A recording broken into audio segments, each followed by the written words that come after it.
नमस्कार, बुनन दिन, गुतिनता, कैलिमेरा और शुभ बखैर। आज हम फिर से आपके सामने संविधान सभा की चर्चाओं के एक नए किस्त के साथ हाजिर हैं। पिछली चर्चा में हमने पुरुषोत्तम दास टंडन साहब के भाषण के बारे में अपनी चर्चा को समाप्त किया था। आज दो छोटे-छोटे संदर्भ हैं। एक तो माननीय अध्यक्ष महोदय जो संविधान सभा के थे डॉक्टर राजेंद्र प्रसाद, उनका एक छोटा-सा बयान है। बयान बड़ा अच्छा है, मार्मिक है। दिन के 1 बजे थे, थक चुके थे सारे लोग, तो डॉक्टर राजेंद्र प्रसाद कहते हैं कि अब हम चाहते हैं कि आज की सभा हम समाप्त करें और अब हम कल चूँकि शनिवार है, शनिवार के दिन हम नहीं मिलेंगे। मगर इसके बाद तुरंत जोड़ते हैं कि ऐसा करके मैं कोई नियम नहीं बना रहा हूँ कि ये संविधान सभा शनिवार को नहीं ही बैठेगी। मैं शनिवार को बैठक संविधान सभा की इसलिए नहीं बुलाना चाहता हूँ कि रूल्स कमेटी के काम अभी बच रहे हैं, उसको काम करने का मौका देना चाहिए और इसलिए हम शनिवार को नहीं मिलेंगे। एक बार रूल्स कमेटी का काम हो जाए, उसके बाद फिर हम आराम से हफ्ते में 6 दिन, 5 दिन जैसी हमारी इच्छा हो वैसी चर्चा कर सकते हैं। उसके बाद राजेंद्र प्रसाद कहते हैं कि अब हम 16 दिसंबर को मिलेंगे और 16 दिसंबर को भी हम 3 बजे से मिलेंगे। क्यों? क्योंकि तब तक रूल्स कमेटी जो है अपने नियमों के साथ बिल्कुल तैयार हो जाएगी और उसको वो संविधान सभा के सामने रख सकेगी। और इस तरह से कह के राजेंद्र प्रसाद उस दिन उस सभा को स्थगित करते हैं और कहते हैं कि अब हम 16 तारीख को 3 बजे मिलेंगे, 16 दिसंबर को। ये बातचीत 13 दिसंबर को हो रही है। उसके बाद 16 दिसंबर को मिलते हैं और डॉक्टर एन प्रसाद कहते हैं कि बहुत सारे संशोधन हमारे पास आए हैं, मगर मुझे लगता है कि उनमें से कुछ संशोधनों को माननीय सदस्य नहीं प्रस्तुत करेंगे। और उसके बाद एम.आर. जयकर को कहते हैं कि अब आप अपने संशोधन प्रस्तुत करें और उसके बाद हम आगे चर्चा शुरू करेंगे। एम.आर. जयकर खड़े होते हैं और कहते हैं कि आपने मुझे मौका दिया, इसके लिए आपको बहुत बहुत धन्यवाद, शुक्रिया। मगर अपनी बात कहने से पहले मैं कुछ दूसरी बातें कहना चाहता हूँ। मैंने जवाहरलाल नेहरू का भाषण सुना है।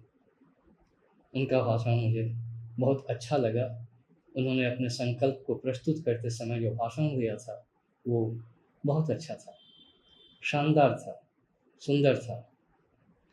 और उनके भाषण को सुनते हुए मुझे उनके पिता मोतीलाल नेहरू की याद आ गई, क्योंकि अभी कुछ दिन पहले तक हम उनके पिताजी मोतीलाल नेहरू के साथ मिल कर के सेंट्रल लेजिस्लेटिव असेंबली में बैठ कर के यहाँ से थोड़ी दूर पे अपनी चर्चाएं करते थे और अंग्रेज़ों से लड़ते थे हिंदुस्तान के अधिकार के लिए। हालांकि उस सभा की जो डिग्निटी थी, उसका जो मान था, इस संविधान सभा के मुकाबले कुछ भी नहीं था।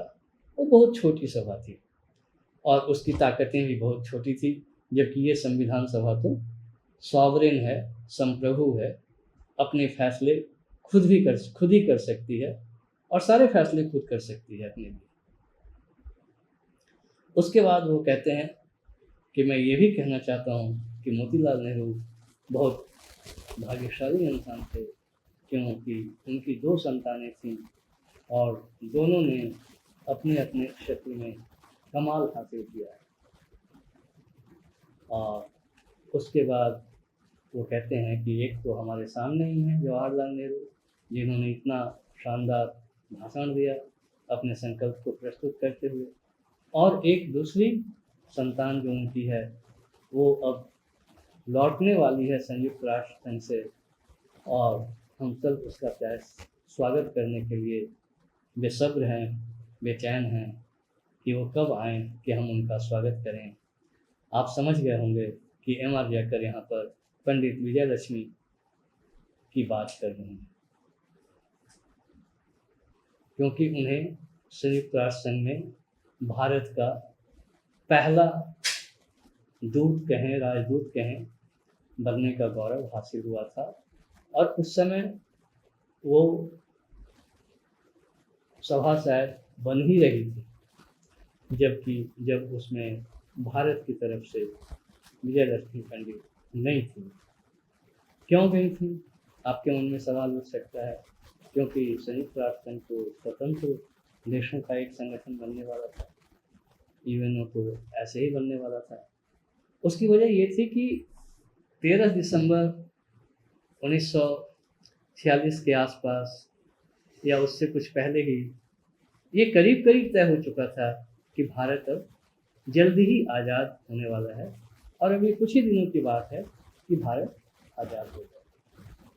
और इसलिए भारत को भी उस सभा में एक आज़ाद देश के रूप में जाने का निमंत्रण मिला था। और उसमें विजयलक्ष्मी पंडित को करना होगी, और हमारा एक साथी चैनल है लव से उसे भी देखना और अब दर्शक के लिए